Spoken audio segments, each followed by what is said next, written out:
사도행전 9장 31절 말씀을 제가 한 절, 여러분이 한 절 읽겠습니다. 제가 한 번 읽고 여러분이 한 번 읽겠습니다. 그리하여 온 유대와 갈릴리와 사마리 교회가 평안하여 든든히 서가고 주를 경외함과 성령의 이루로 진행하여 수가 더 많아지니라. 그리하여 온 유대와 갈릴리와 사마리 교회가 평안하여 든든히 서가고 주를 경외함과 성령의 이루로 진행하여 수가 더 많아지니라. 아멘.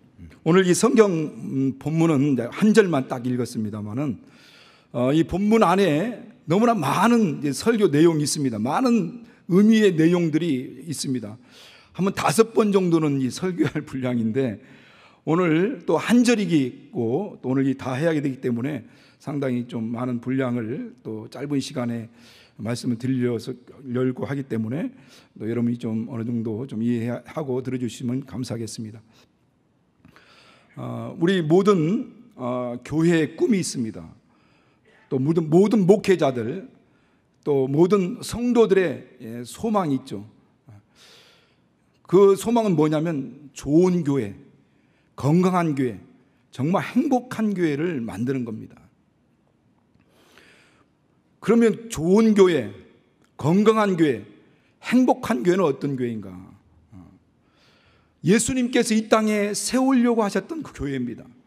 이 땅에 세우려고 꿈꾸셨던 교회입니다.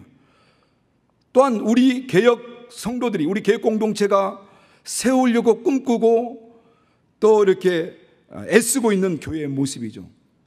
그 교회는 오늘 여기 나와 있는 것처럼 성경적인 신약교회를 말합니다. 그러면 성경적인 신약교회는 어떤 교회인가? 진정한 신약교회는 바로 예수님께서 이 땅에 오셔서 하나님 아버지의 말씀을 삶으로 다 성취하셨습니다. 그냥 말씀만 하지 않고 그 하신 모든 말씀을 예수님께서 다 이루셨다 하실 만큼 모든 말씀을 100% 완벽하게 삶으로 성취하신 거죠. 삶으로 살아내셨습니다. 어떻게 보면 삶으로 막 우려내신 거죠. 그 말씀 자체를. 이게 정상적인 신앙이죠. 어떻게 보면 설교가 이런 설교가 돼야 되는 것이거든요. 그 예수님이 아버지의 말씀을 따라 이 땅에 오셔서 그 삶을 통해서 그 말씀을 완전히 살아내시고 성취하신 그 삶의 토대 위에 오순절 마가다락방에서 임재하신 성령의 인도와 후원과 감동을 따라서 성령 받은 성도들로 시작하는 교회, 이게 바로 성경적인 신약교회입니다. 진정한 신약교회죠. 자, 이 하나님께서 원하시는 이 성경적인 신약교회가 정말 하나님의 뜻이라고 한다면 오늘 우리는 모든 이 신앙생활 또 우리 믿음의 촉을 어디에 곤두세워야 되냐면 이 성경적인 신약교회를 이루는데 우리가 더 힘을 써야 되고 또 마음을 쏟아야 되는 것이죠. 그리고 거기에 우리의 기도가 필요한 겁니다.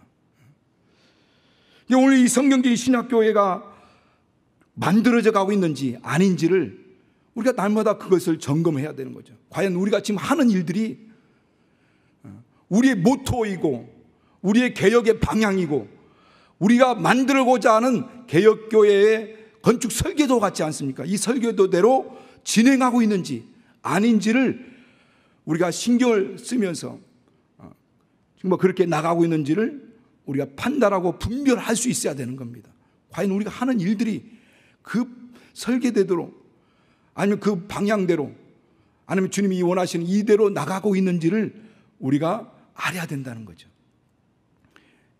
발견해야 된다고 하는 겁니다.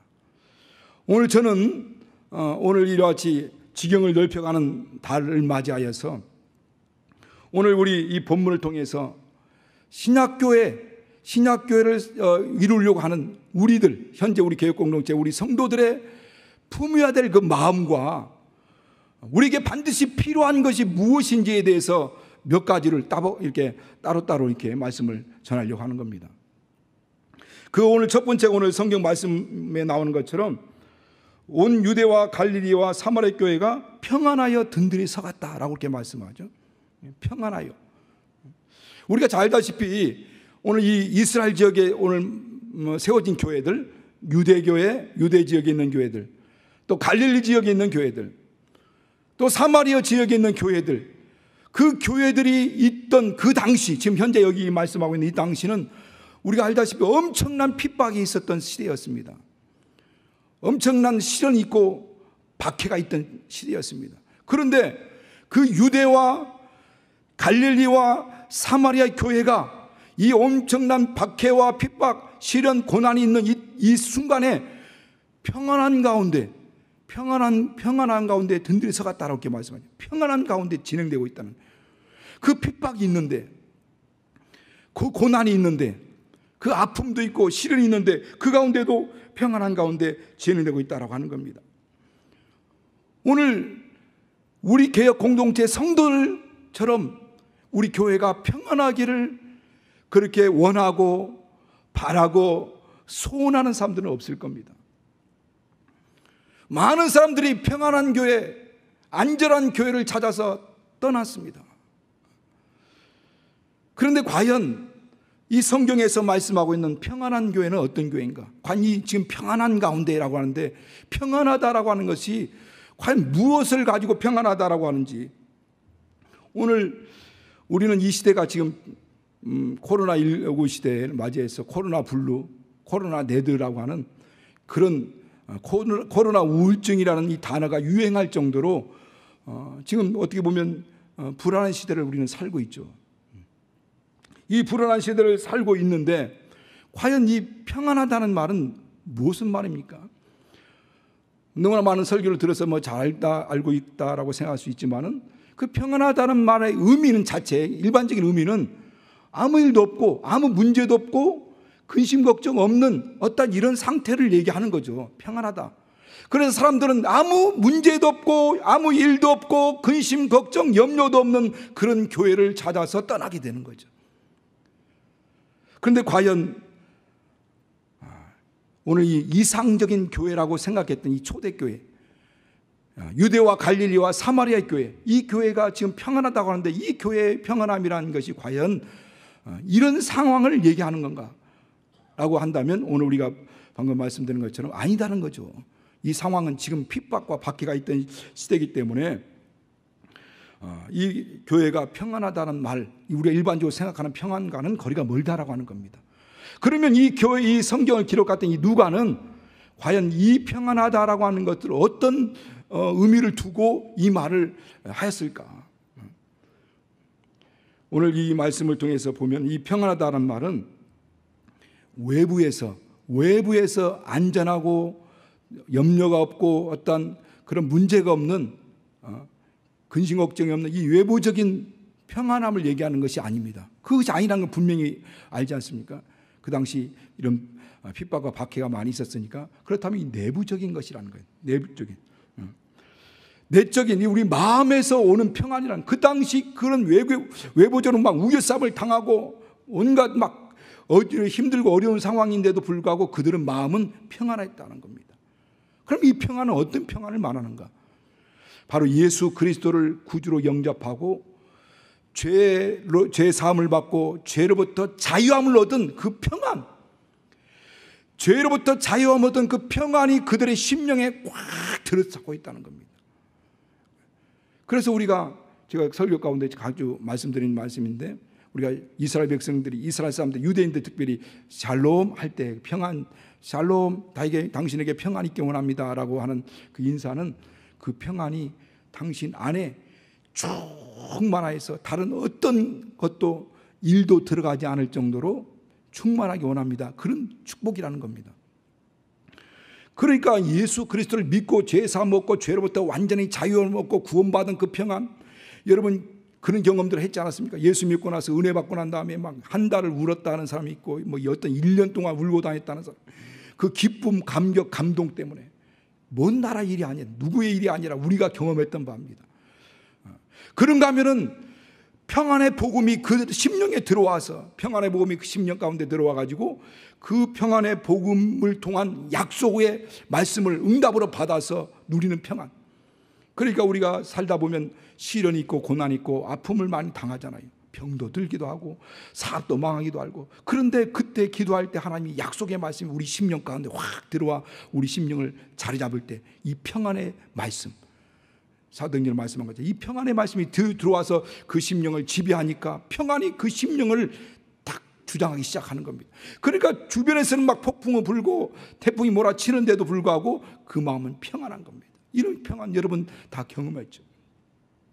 그런가 하면 또 하나, 바로 성령께서 내 안에 임만을 하심으로 말미암아 그 성령으로 주시는 평안. 그래서 성령 열매 가운데 사랑과 화평과 희락과, 성령 우리 안에서 그런 평안을 주십니다. 성령 우리 영혼을 감동하시고 인도하신다면 우리 안에 이런 평안이 있는 거죠. 이런 평안이 우리 가운데 실제가 되고 믿음이 되고 체험이 되어서 우리 가운데 자리 잡고 있을 때 우리가 평안한 겁니다. 오늘 이 성경에서 말씀하는 그 평안, 지금 핍박이 있는 그 초대교회 시대 때 평안이라고 하는 것은 바로 이것과 같은 평안을 얘기하는 겁니다. 이와 같은 평안이 그 심령 가운데 자리 잡고 있다는 겁니다. 오늘 여러분 이전에 경험했던 이 경험입니까? 아니면 현재도 이와 같은 경험이 여러분 심령 안에 평안으로 자리 잡고 있습니까? 오늘 우리는 이 평안 다 누군가는 다 경험했던 바죠. 처음 예수 믿을 때 핍박이 있고 남편으로부터든 아니면 가족으로부터든, 그럼에도 불구하고 콧노래를 부르면서 주변에서 어떤 사람 매를 맞기도 하고, 우리 권사님들, 우리 여자 집사님들은 막 머리채를 잡아당기기도 하고 이런 고난 가운데도 막 찬양하면서 다녔던 그때가 있지 않습니까? 삶의 위기가 오고 고난이 오고 막 사업이 망했는데 기쁨으로 다니니까 주변 사람들 저 사람 미친 거 아니냐고 할 만큼 그 마음이, 말씀이 우리 안에 응답으로 오니까 평안. 저도 그런 경험들 많이 있잖아요. 막 두려운 상황들이 막 우겨쌈을 당하는데도 불구하고 하나님 말씀이 우리 안에 자리 잡고 있으니까, 하나님 주 설교 말씀을 통해서나 아니면 성경 읽을 때나 또 다른 어떤 간증을 들을 때 말씀이 확 우리 심령을 지배하는 순간 그 평안이 마음 가운데 자리 잡을 때 그 평안으로 기뻐하고 즐거워할 때가 있었어요. 성령으로 말미암아 오는 것도 마찬가지입니다. 오늘 하나님께서 우리에게 이와 같은 평안을 주신 겁니다. 그러니까 이 평안을 우리에게 주시기 원한다는 거죠. 이 평안이 있기 원하는 겁니다.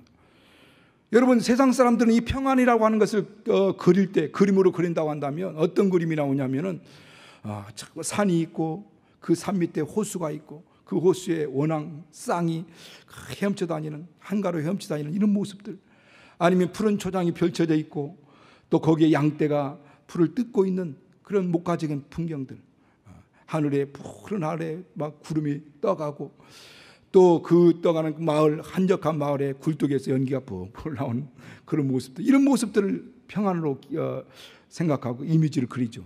그러나 성경적으로 말씀하고 있는 평안의 모습, 그림은 바로 태풍이 불어오는 그 절벽 위에 갈매기가 거기다가 둥지를 틀고 밑에서는 막 그 파도가, 산더미 같은 파도가 막 찰싹 치는데 그 어미 갈매기 새 품 안에, 종지 안에 있는 그 품 안에 새끼 갈매기가 품 안에서 머리만 빼꼼 이렇게 내놓고 있는 그 평안, 이런 평안을 얘기하는 겁니다.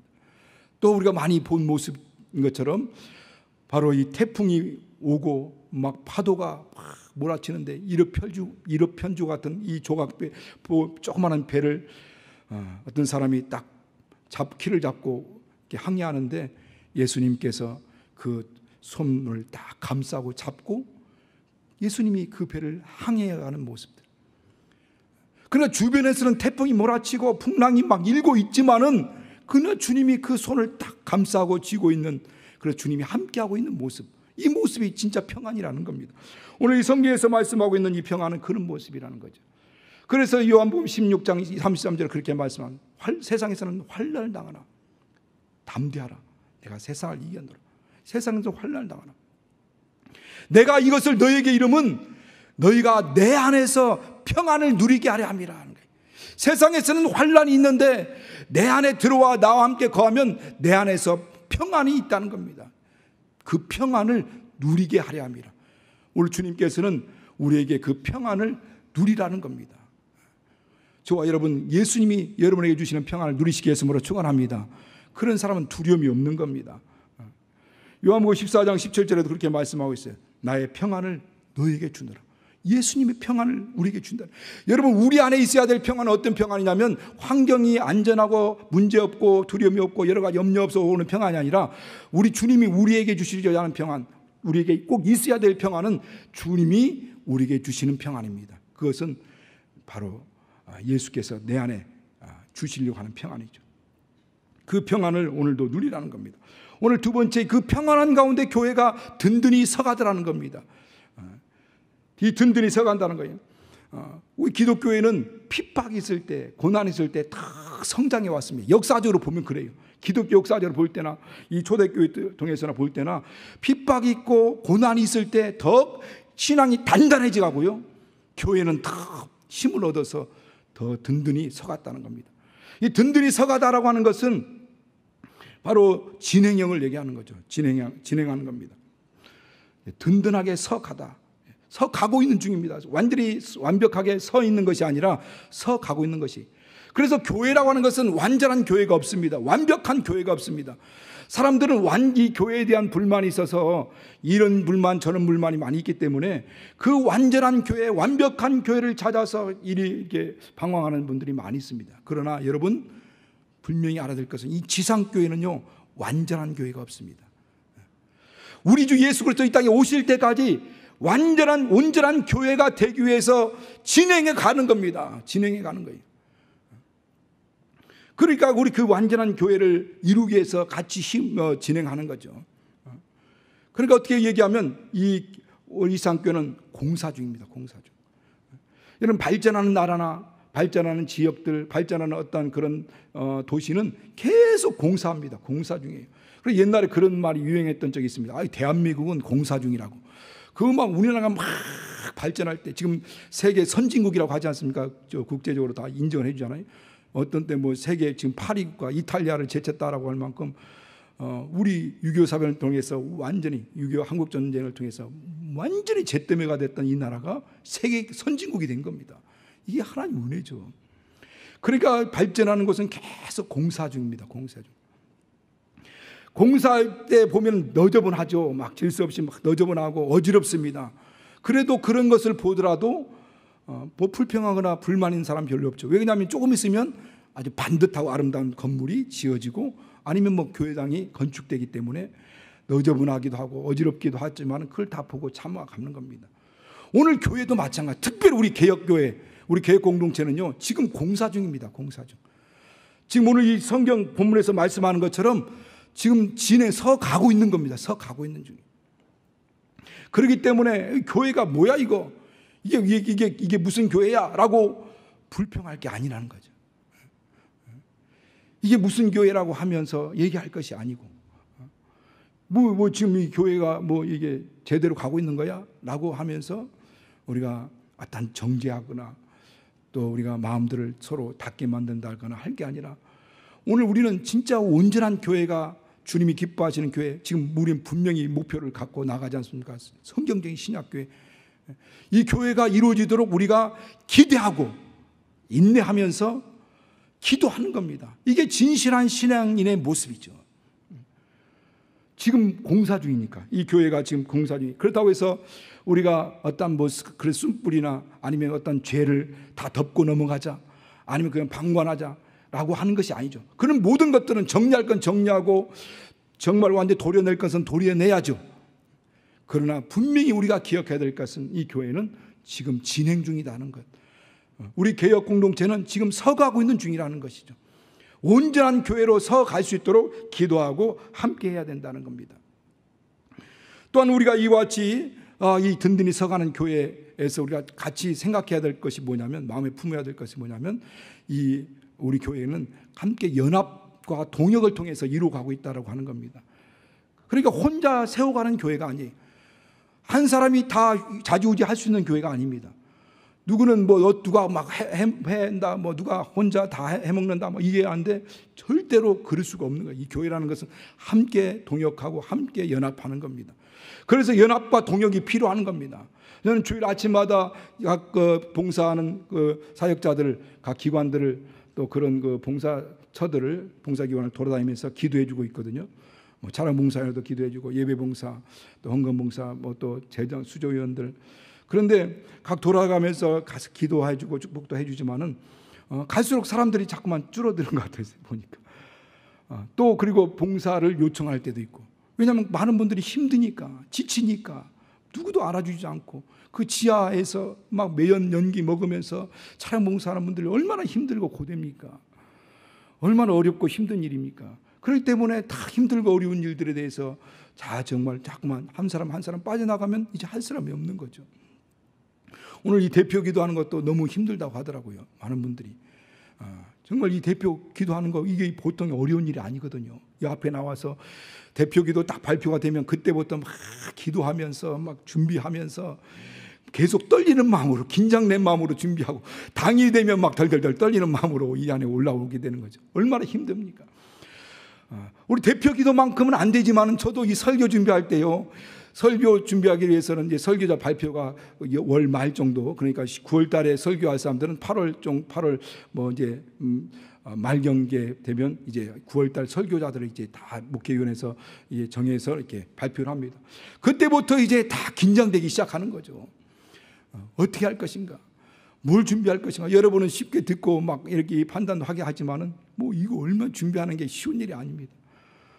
긴장된 마음으로 준비하죠. 그러나 이렇게 한 사람 한 사람 차량봉사회나 안내봉사에서 헌금봉사에서 수전위원들 또 이게 뭐 예배를 봉사하는 봉사들 우리 또 찬양단들 이게 보통 힘든 일이 아니잖아요. 1시간 전 2시간 전에 먼저 나와가지고 다 준비하고 맞추고 막 여러 가지 하는 게 이게 그냥 되는 게 아닙니다. 이렇게까지 되기까지 그 뒤에서 이렇게 정말 이 물길질하는 헤엄치고 있는 겉으로는 우아한 백조처럼 보이지만은 그 밑에서는 끊임없이 개헤엄을 치고 있거든요. 백조가. 그러니까 밑에서는 그런 작업을 하는 숨은 헌신자들이 있기 때문에 오늘날 우리가 이렇게 온전한 예배를 드리는 겁니다. 이런 예배를 드리기 위해서 이렇게 동역하고 헌신하는 분들이 있어요. 다 안 하겠다고 나가 떨어 있다고 한다면 오늘 이와 같은 예배가 이루어질 수 있겠습니까? 그러니까 이와 같이 정말 이 교회라고 하는 것은 이런 동역, 든든히 서가기 위해서는 동역이 필요한 겁니다. 진행하는 교회라는 것, 공사 중이라는 것, 이 세상 지상교회는. 그리고 함께 동역을 통해서 함께 동참하고 연합해 나가는 교회, 이 교회가 진짜 좋은 교회죠. 아름다운 교회, 행복한 교회, 건강한 교회입니다. 이런 연합과 동역이 있는 교회가 건강한 교회죠. 그런가 하면 이 장경제 신약교회를 위해서 우리 성도들이 품어야 할 진짜 중요한 마음이 있습니다. 그것은 여기서 말씀하는 것처럼 주를 경외함과 주를 경외하는 것. 경외하는 말을 언어로 단어로 설명하려면 너무 어렵습니다. 저도 참 고민이 되더라고요. 이거 어떻게 설명할지. 이 단어는요, 경외함이라는 이 단어는 체험해야 되고 하나님을 느껴야만이 알 수 있는 단어입니다. 언어로 설명할 수 있는 단어가 아니에요. 그러나 굳이 뭐 쉽게 좀 설명한다고 한다면 하나님을 하나님으로 인정하고 알고 대우하고 그렇게 공경하는 것, 이게 바로 이제 경외합니다라고 합니다. 저는 저희 아내를, 제 아내를 무척 사랑합니다. 그런데 때로는 무서울 때가 있어요.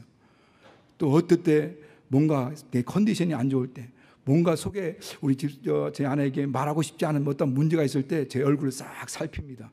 얼굴을 싹 살피는 순간 제가 뜨끔해야 되는 거예요. 솔직히 말하라고 하면 이실직고 할 수밖에 없습니다. 너무 사랑하지만은 그런 마음이 듯이 뭐 이거 비교 안 되지만 하나님은 창조자 하나님이거든요. 하나님은 전능하신 하나님이십니다. 능치 못함이 없는 하나님이에요. 그분은 생사화복을 주장하시는 하나님이십니다. 그 하나님을 두렵고 떨림으로 그분 앞에 무릎 꿇고 순종하는 이 모습, 이게 경외의 겁니다.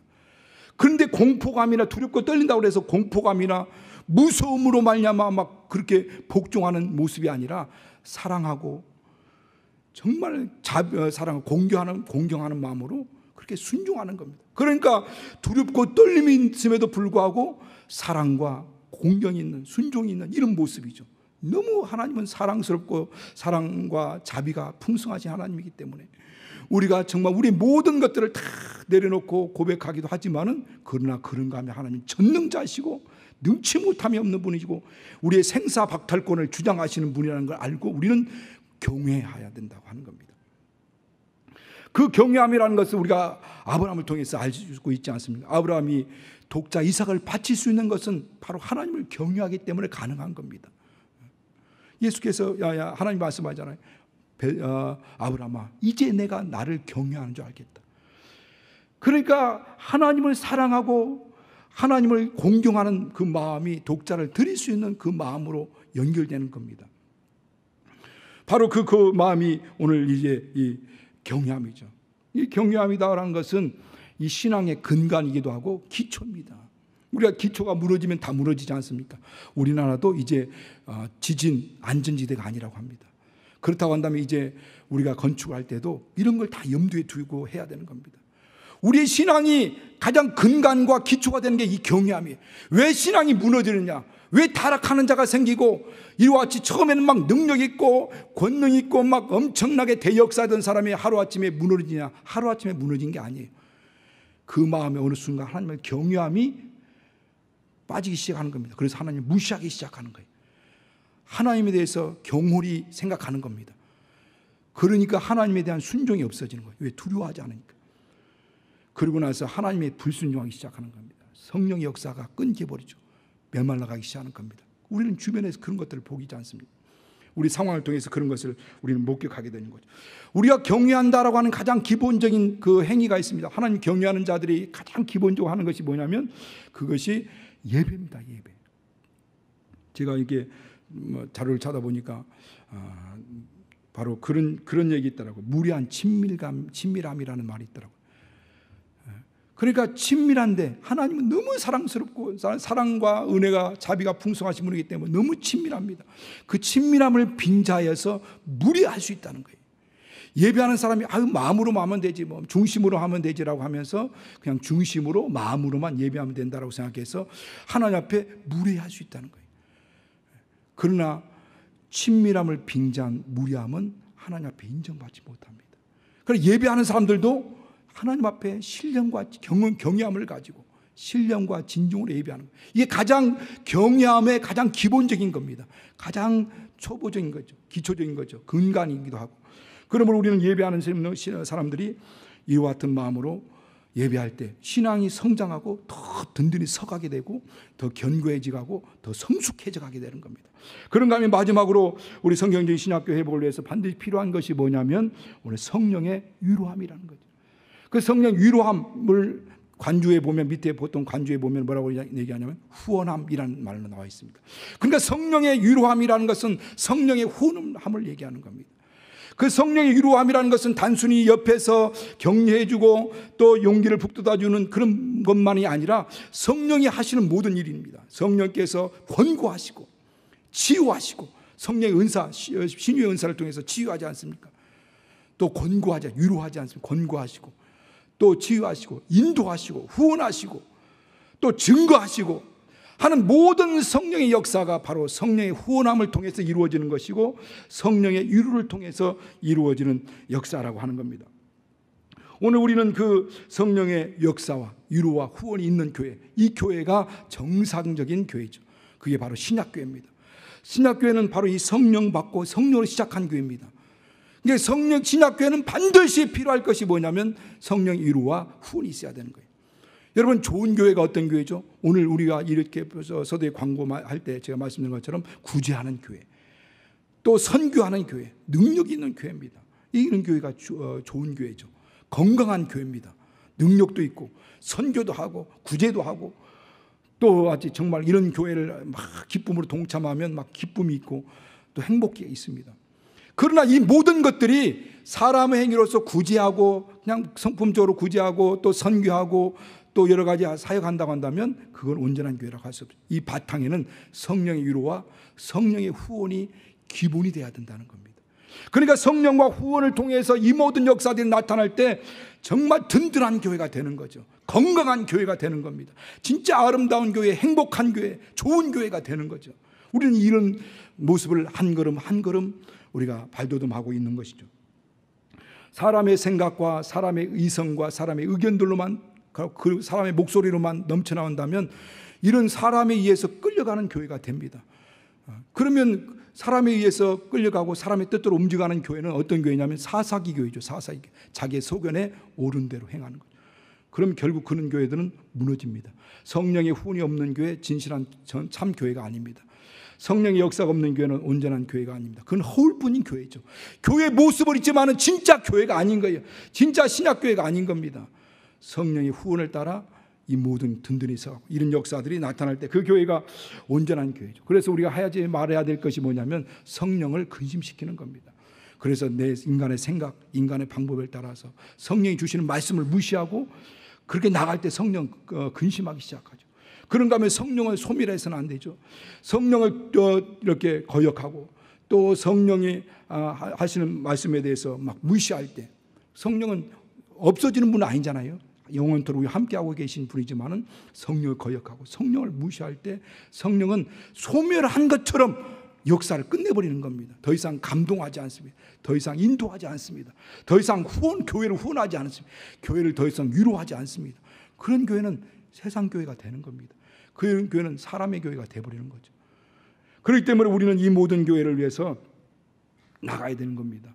오늘 우리 개혁 공동체에 성도들이 가져야 될 마음, 바로 이 평안함, 정말 환경을 따라오는 평안함이 아니라 그 마음의 중심에서 오는 주님이 나의 평안을 너에게 주노라, 이 평안을 너에게 누리게 하려 함이라 하는 것처럼 주님이 우리에게 주시는 평안, 구원의 역사를 통해서 또 말씀이, 평안의 복음이 우리 안에 들어와 자리 잡음을 통해서, 그리고 임만을 하신 하나님 나와 함께하고 있으니까 정말 전능자가, 만물의 창조자가 지금도 자주우지하는 그분이 우리에게 함께하고 있으니까 그분이 나를 인정해 준다면 우리가 못할 게 없는 거예요. 그 오는 평안함, 그리고 한 가지 하나님을 경외하는 마음, 그 마음이 없이는 다 무너지는 거예요. 그게 기초이기 때문에, 근간이기 때문에. 그런가 하면 그런 가운데 하나님의 성령의 위로 후원을 따라 그리고 교회가 진행해 가는 겁니다. 든든히 진행하게 되는 거죠. 그런 때 하나님의 성령을 역사를 통해서 우리 안에 있는 모든 것들이 이제 정말 해결되는 거예요. 우리의 막힌 담들이 무너지고 묶여있는 문제들, 정말 병에 고통당한 자들이 치유를 받고 그 죄의 사슬에 묶여있는 자들이 자유함을 얻고 마귀가 업된 자들이 거기서 자유함을 얻는 거죠. 또 삶의 문제들, 그 문제들을 성령이 우리 안에 오셔서 해결해 주는 겁니다. 삶의 문제를 해결해 주는 겁니다. 저는 요즘 저희 오래전에 읽었던 책에 나온 책의 내용이지만은 우리 제자입니까? 라고 하는 그 책을 쓴 그 저자가 이름이 보면은 후안 카를로스 오르티즈라는 분이거든요. 후안 카를로스 오르티즈라는 분인데 그분의 이제 그 간증을 잠깐 봤습니다. 그분은 이 심한 편두통으로 인하여서 엄청난 고통을 당했다고 합니다. 일주일에 몇 번씩이라도 이 편두통이 오면은 막 기절을 해본다는 거예요.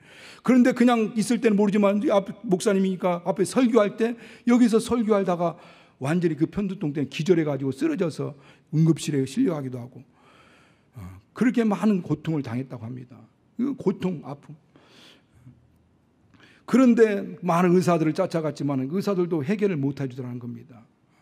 그리고 그 고통 가운데서, 아픔 가운데서 지내는데 그래서 이제 성경을 어느 날 성경을 읽다 보니까 그 성경 말씀이 골로새서 2장 13절 말씀이 어느 날 확 감동이 되더라는 거예요. 어떻게 보면 그 말씀이 확 붙들린다듯이 그 말씀은 살았고 능력이 있다라고 하듯이 막 확 심령에 뇌마가 된 겁니다. 실제가 된 거죠, 말씀. 지금까지 그 말씀이 뭐냐면 우리의 모든 죄를 사시고라는 그 말씀 한 구절에 딱 꽂힌 겁니다. 많이 그 말씀을 보기도 했어요. 설교도 했습니다. 그런데 그때는 그냥 지나갔는데 그 말씀이 언제 그날은 실제가 되버린 우리의 모든 죄를 사십. 그 당시 자기 목사이면서도 설교자이면서도 이런 고통, 강대상에서 막 쓰러지고 하니까 그러니까 이런 죄책감들, 그런 열등감들, 그런 연약함 때문에 오는 좌절감들이 막 마음에 꽉 차 있었거든요. 그런데 그때 그 말씀이 감동되면서 성령의 음성이 들리는 겁니다. 감동으로 막 성령의 음성이 들리는, 그 음성이 뭐라고 들냐면 내 문제가 무언 줄 알겠느냐, 네 문제가 뭔 줄 아느냐는 거예요. 네 문제는 내가 너를 용서하고 내가 너를 받았는데 정작 너는 너를 용서하지 않고 너를 받아들이지 않는다는 거예요. 그러면서 네가 나보다 더 거룩하냐? 내가 너를 용서하고 내가 너를 받아들여서 내 하나님의 자녀가 되겠는데 너는 너 자신을 학대하고 내가 용서하고 받아들이고 사랑하는 너를 학대하고 정죄하고 또 이렇게 자책하고 좌절감에 쌓여 있는 것, 네가 나보다 위대하냐 이렇게 말씀하시더라는 거예요. 그러면서 거기서 회개가 나오고 거기서 하나님 앞에 말씀을 다시 부여잡고 하나님이 용서하신 거 그게 최후 판결이거든요. 하나님의 선언은 최후 판결. 누가 뭐라든 어떤 사람이 어떻게 해도 이런 교회 저런 교회 얘기하지만 성경에서 판결한 거, 성경 말씀한 게 최후 판결. 하나님이 용서하면 다 끝난 겁니다. 하나님이 받아주셨으면 다 끝난 거예요. 남들이 네 죄가 어떻고 남들이 뭐가 어떻고 하더라도 다 하나님이 받아주셨으면 끝나.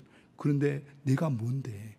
내가 너를 용서했는데, 내가 너를 받아들였는데 정작 너는 내가 받고 너를 용서한 너를 받아들이지 않고 저책하고 책망하고 욕하고 막 학대하고. 그래서 이분이 이제 결국 깨달은 게 뭐냐면 은혜라는 것은, 믿음이라는 것은 하나님이 용서해주고 하나님께서 베풀어진 그 사랑을 그냥 그대로 받아들이는 거구나라고 생각합니다. 그냥 하나님이 용서해준 건 내가 그냥 받아들이면 되는 겁니다. 하나님이 베푸신 그 사랑 그냥 받아들이는 거, 그게 믿음입니다. 그게 하나님 기뻐하시는 최고의 믿음이에요. 그게 은혜입니다. 오늘 우리는 성령께서 오늘 우리 가운데 이렇게 말씀하는 겁니다.